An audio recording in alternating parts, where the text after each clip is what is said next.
സംസ്ഥാന സർക്കാരിനെതിരെ അതിരൂക്ഷ വിമർശനവുമായി തലശ്ശേരി അതിരൂപത archbishop Mar Joseph Pamplany. ആദിവാസികളെയും മലയോര കർഷകരെയും വന്യമൃഗങ്ങൾക്ക് ഭക്ഷിച്ചു തീർക്കാനുള്ള ഇരകളായാണ് സർക്കാരുകൾ കാണുന്നത്.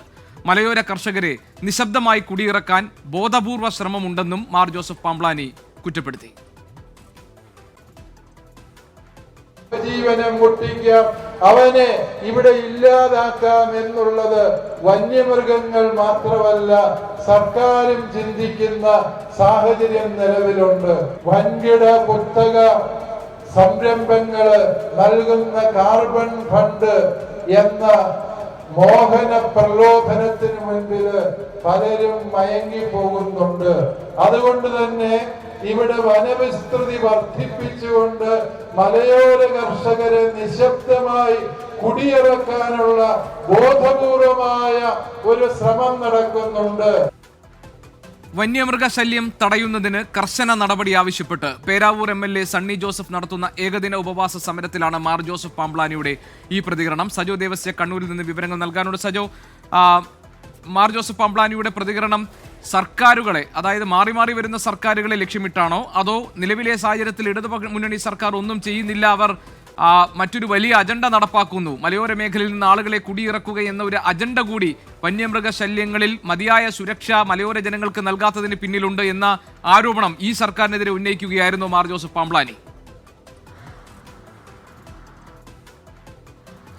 ഗോപികൃഷ്ണൻ, കേന്ദ്ര സംസ്ഥാന സർക്കാരുകളെയാണ് തലശ്ശേരി അതിരൂപത archbishop Mar Joseph Pamplany വിമർശിച്ചത്. കേന്ദ്ര സർക്കാരിന്റെ കാര്യത്തിൽ വനം വന്യജീവി നിയമങ്ങളുടെ കാര്യത്തിൽ പ്രധാനപ്പെട്ട അധികാരം കേന്ദ്ര സർക്കാരിനാണ്. ആ വിഷയം ചൂണ്ടിക്കാട്ടിയാണ് കേന്ദ്ര സർക്കാരിനെതിരായ വിമർശനം. അതേസമയം സംസ്ഥാന സർക്കാരിനെയും അദ്ദേഹം രൂക്ഷമായ ഭാഷയിൽ വിമർശിച്ചു. ആറളം ആദിവാസി പുനരധിവാസ മേഖലയിൽ കാട്ടാന ആക്രമണത്തിൽ ദമ്പതികൾ കൊല്ലപ്പെട്ട പശ്ചാത്തലത്തിലാണ് വന്യജീവി ആക്രമണം തടയുന്നതിന് കർശനമായ നടപടികൾ വേണമെന്നാവശ്യപ്പെട്ട് പേരാവൂർ MLA സണ്ണി ജോസഫ് ഏകദിന ഉപവാസ സമരം നടത്തുന്നത്. ഈ പരിപാടി ഉദ്ഘാടനം ചെയ്ത് സംസാരിക്കവെയാണ് അദ്ദേഹം നിലപാട് വ്യക്തമാക്കുകയും രൂക്ഷ വിമർശനങ്ങൾ കേന്ദ്ര സംസ്ഥാന സർക്കാരുകൾക്കെതിരെ ഉന്നയിക്കുകയും ചെയ്തത്. സാധാരണക്കാരുടെ ജീവിക്കാനുള്ള അവകാശം നിഷേധിക്കുകയാണ്, ആദിവാസികളെയും മലയോര കർഷകരെയും വന്യമൃഗങ്ങൾക്ക് ഭക്ഷിച്ചു തീർക്കാനുള്ള ഇരകളായി സർക്കാരുകൾ കാണുന്നു എന്ന് അദ്ദേഹം കുറ്റപ്പെടുത്തുകയാണ്. എന്ന് മാത്രമല്ല, അദ്ദേഹം കുറച്ചുകൂടി കടുത്ത വിമർശനം ഉന്നയിക്കുന്നത് കാർബൺ ഫണ്ടിൽ ചിലർ മയങ്ങുന്നു, അങ്ങനെ കോർപ്പറേറ്റുകളുടെ കാർബൺ ഫണ്ട് ലക്ഷ്യമിട്ടുകൊണ്ട് മലയോര കർഷകരെ, ആ പ്രദേശത്തുള്ള ആളുകളെയൊക്കെ കുടിയിറക്കാൻ ബോധപൂർവമായ ശ്രമം നടക്കുന്നുണ്ട്. വന്യമൃഗങ്ങളെ കൃഷിഭൂമിയിലേക്ക് തുറന്നു വിടുകയാണ് അതിൻ്റെ ഭാഗമാണെന്ന് അദ്ദേഹം ആരോപിക്കുകയാണ്. ആദിവാസികൾ, കാരണം ആദിവാസി പുനരധിവാസ മേഖലയിൽ പതിച്ചു നൽകിയ ഭൂമിയാണ്, അവരെ കൊലയ്ക്ക് കൊടുക്കാനാണോ അവിടെ ഭൂമി പതിച്ചു നൽകിയത് എന്ന് അദ്ദേഹം ചോദിക്കുന്നു. ഒപ്പം അവിടുത്തെ ആനമതിൽ നിർമ്മാണം ഇഴയുന്നു. അക്കാര്യത്തിൽ സംസ്ഥാന സർക്കാരിന് വീഴ്ചയുണ്ട്, പ്രതിബദ്ധതക്കുറവുണ്ട്, മുഖ്യമന്ത്രി അക്കാര്യത്തിൽ ഇടപെടണം എന്നുകൂടി പറഞ്ഞു. മറ്റൊരു വിഷയത്തിൽ അദ്ദേഹം നടത്തിയ പരാമർശം വളരെ ശ്രദ്ധേയമാണ്.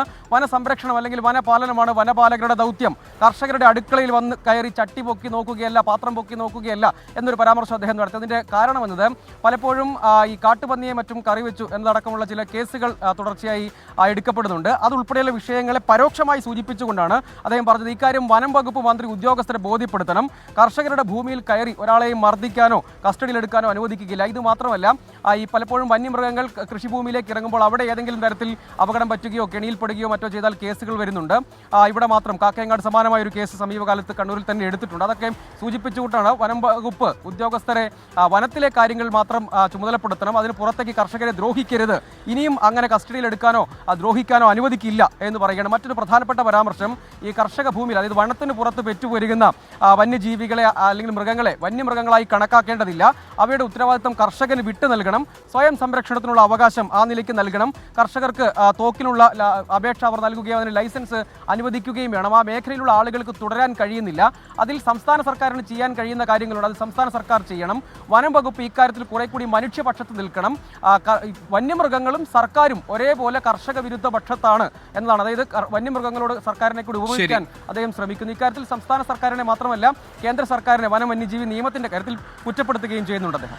ശരി, സജോ ദേവസ്യാണ് വിവരങ്ങൾ നൽകിയത്. കേന്ദ്ര സംസ്ഥാന സർക്കാരുകൾക്കെതിരെയാണ് മാർ ജോസഫ് പാംപ്ലാനിയുടെ ആരോപണവും കുറ്റപ്പെടുത്തലും ഉള്ളത്. വനം വന്യജീവി നിയമത്തിൽ മാറ്റം വരുത്താത്തതിന് കേന്ദ്ര സർക്കാരും വന്യജീവി ആക്രമണത്തിൽ മതിയായ സുരക്ഷ മലയോര മേഖലയിലെ ജനങ്ങൾക്ക് നൽകാത്തതിന് സംസ്ഥാന സർക്കാരിനെയും കുറ്റപ്പെടുത്തുകയായിരുന്നു മാർ ജോസഫ് പാംപ്ലാനി. സജോ ദേവസ്യ വിവരങ്ങൾ നൽകുകയായിരുന്നു കണ്ണൂരിൽ നിന്ന്.